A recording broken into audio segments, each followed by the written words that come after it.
Air war over lower Ukraine outnumbered and outnumbered in the skies. Ukraine used surface-to-air missiles to keep Russian aircraft at arm's length.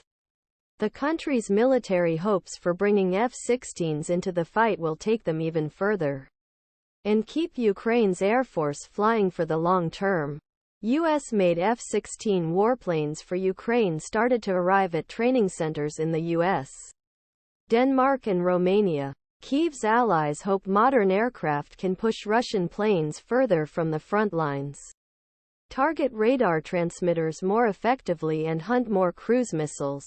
Commander-in-Chief of the Armed Forces of Ukraine Valery Zaluzhnyi said in November that F-16s will be less helpful now than they would have been a year ago, because Russia had time to improve its air defenses. However, from beginning of the invasion in February 2022, they will help address an ongoing problem. Russia's more modern fighter jets have been difficult to confront as Ukrainian military faces its own aging fighters. Xxxxxx possessing higher-powered radars and more advanced missiles than Ukraine's air force.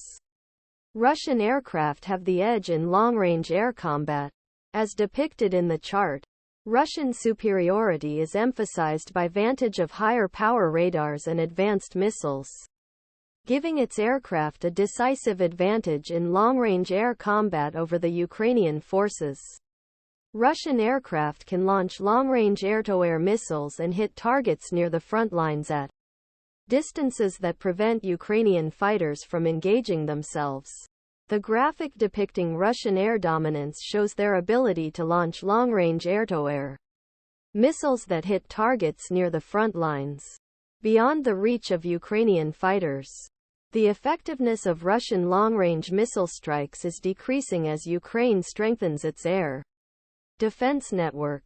The defenses developed by Western systems such as IRIST, NASAMS and PATRIOT are formidable. Adding F-16s to the mix would provide greater protection as the fighters' radar and missiles allow them to hunt enemy targets at greater distances. Bringing F-16s into the equation improves protection by taking advantage of the fighters' advanced radar and missile systems early in the war. Ukrainian air defenses shot down many Russian aircraft during intense raids inside Ukraine. Just a few months later, the Russian Air Force stopped flying into disputed airspace and relied on long-range weapons such as cruise missiles and ballistic missiles for strikes.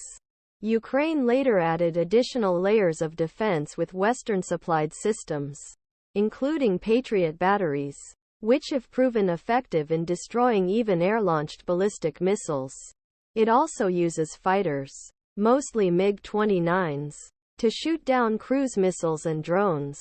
Air denial, making airspace too dangerous for the enemy to fly, is an important part of modern military operations. A map showing the Upper West Side of New York.